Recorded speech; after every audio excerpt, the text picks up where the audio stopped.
तो determinant state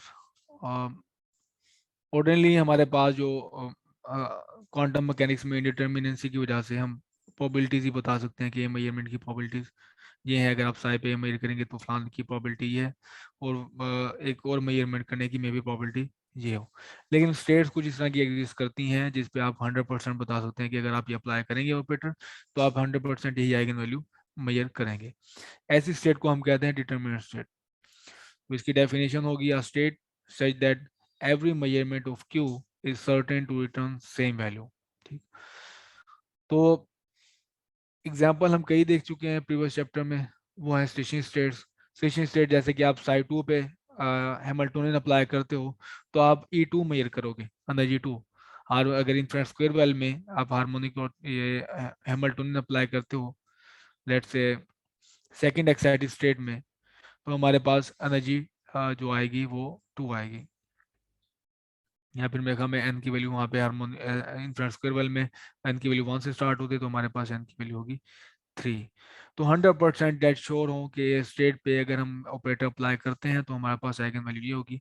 तो ऐसी स्टेट को हम कहते हैं डिटर्मिनेंट स्टेट्स। तो हम ये देखते हैं कि वो क्या कंडीशन है जो हमें देगी डिटर्मिनेंट स्टेट्स। तो हम स्टार्ट करेंगे स्टैंडर्ड डेविएशन से। तो वेरिएंस का फॉर्मूला है सिग्मा स्क्वायर, और वो हम कहते हैं कि delta Q square. Expectation value आप लें तो डेल्टा क्यू का हमारे पास फार्मूला होता है Q minus expectation value of Q.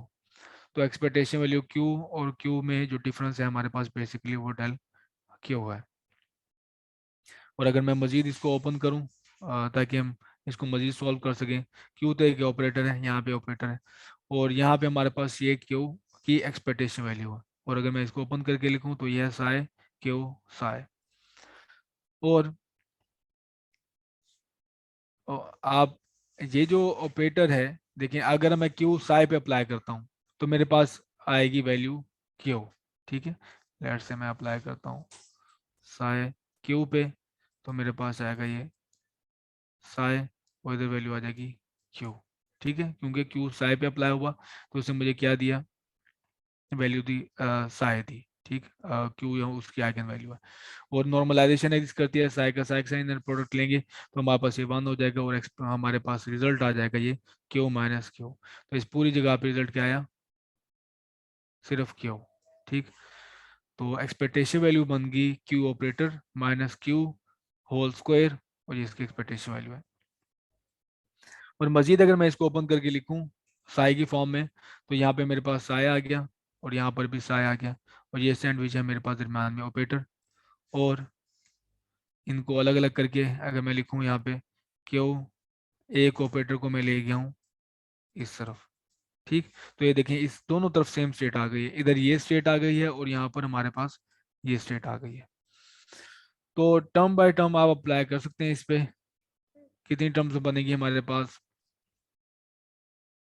Q एक साई के साथ एक टर्म, और एक क्यू साई के साथ हमारे पास यहाँ पे एक टर्म बन जाएगी। यहाँ पे दो टर्म्स आ गई, क्यू कैपिटल क्यू साई ब्रा माइनस क्यू साई हमारे पास बड़ा है। और ये इधर भी आप दो मरतबा साई पे अप्लाई करेंगे तो यहाँ से भी दो टर्म आ जाएगी, एक मरतबा क्यू साई पे अप्लाई होगा, दूसरा क्यू के साथ ऐसे मल्टीप्लिकेशन हो जाएगी, स्केलर मल्टीप्लिकेशन। अब अगर आप 1 बाय 1 इनका प्रोडक्ट लें तो मे बी आएंगी एक दो चार, चार टर्म्स आएंगी। ठीक है, और चार की चार टर्म्स का जो रिजल्ट है वो होगा, मैं आपको शो कर देता हूँ कि अगर मैं लेट से इसको इस पे अप्लाई करता हूँ, ठीक है, क्यू साई पे अप्लाई हो और क्यू साई पे अप्लाई हो, तो मेरे पास बन जाएगा क्यू स्टैरिक, और ये बन जाएगा साई इंटू साई। ठीक है, अच्छा, अब अगर अप्लाई करते हो यही ऑपरेटर यहाँ पे तो इसका रिजल्ट भी तो यही आएगा, क्यू साई पे अप्लाई हुआ और यहाँ से क्यू एक आ गया क्यू स्टैरिक, और यहाँ साई साई। फॉलो करें आप, ये देखिए ये दोनों टर्म सेम है, ये दो कैंसिल आउट हो जाएंगी। इस तरह बिल्कुल आप अगर इधर इनर प्रोडक्ट लें इनका दो टर्म्स, तो दोनों जो टर्म्स आएंगी तो उसे वो कैंसिल आउट कर देंगी। वो कब करेंगी कैंसिल आउट,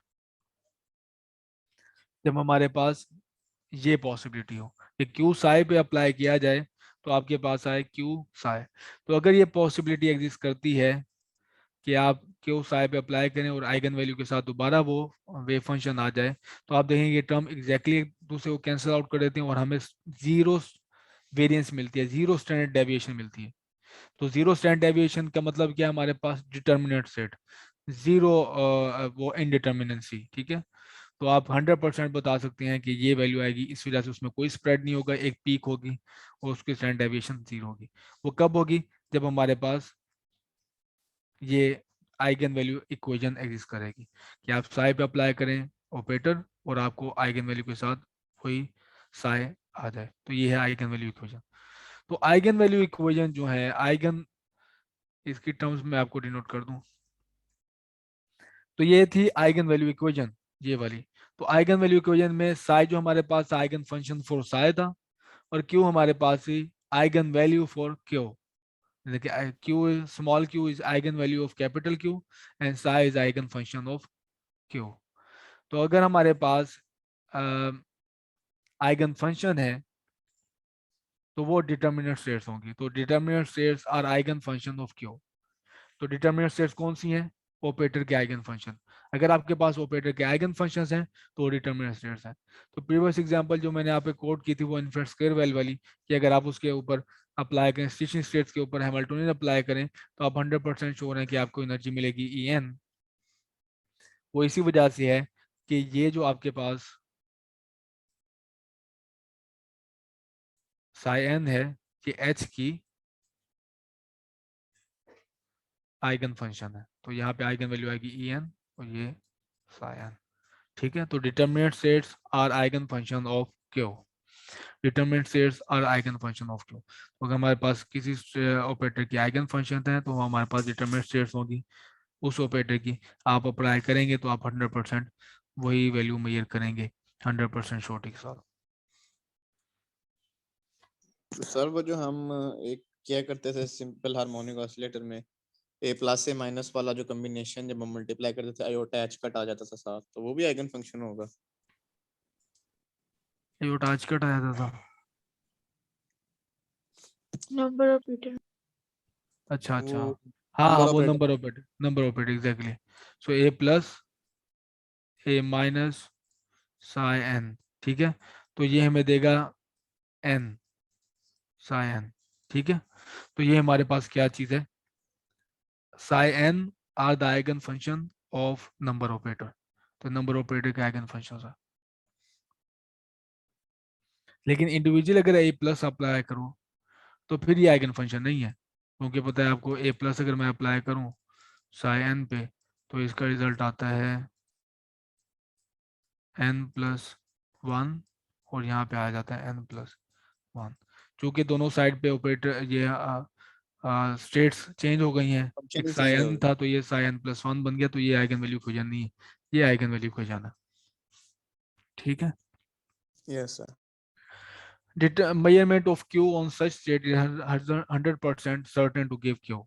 ठीक है, तो 100% श्योरिटी, जैसे हमने अभी एन अप्लाई किया था, एन तो 100% श्योरिटी थी। अगर मैं साई एन पे ये ऑपरेटर अप्लाई करूँ तो 100% श्योरिटी है, तो मैं ये मेजर करूंगा ये वाली। अगर एन की वैल्यू 4 है तो वो 4 ही आएगा हर बार।